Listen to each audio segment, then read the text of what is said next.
Crew, what's up? How are you guys doing on this Monday evening?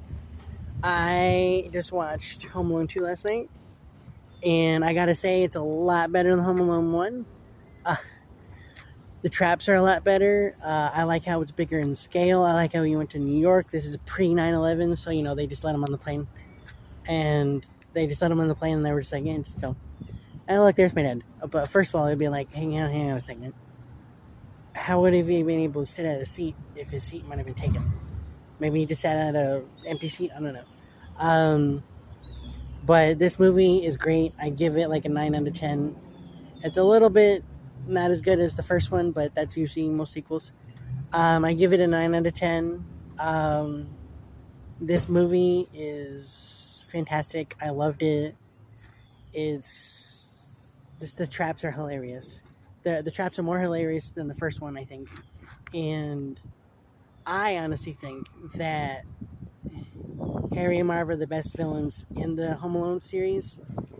And my next review will be Home Alone 3, which a lot of people think is terrible. I don't think Home Alone 3 is that bad, but you guys will hear that in my review. But Home Alone 2, what I did like about it is that it's bigger in scale. The story is somewhat different. He's in New York. He's in a hotel. What I didn't like about it was the pigeon lady. I didn't get that.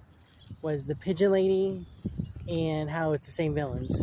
Now, they could have made it different villains and been like, oh, look, this is different villains now.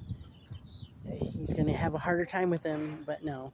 Other thing I didn't like about it was it's really campy. I mean, they could have made it a lot better, but the other thing I liked about it was the fact that they made it just a giant scale. Like, they went through all of New York.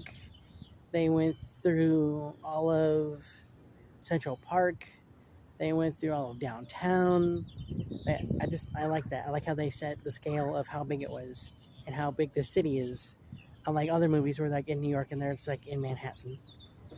And what I liked about it also is like how it's more family friendly to me, and not like he's getting called a little jerk and stuff. However, in the beginning they side with his brother, and I'm just like,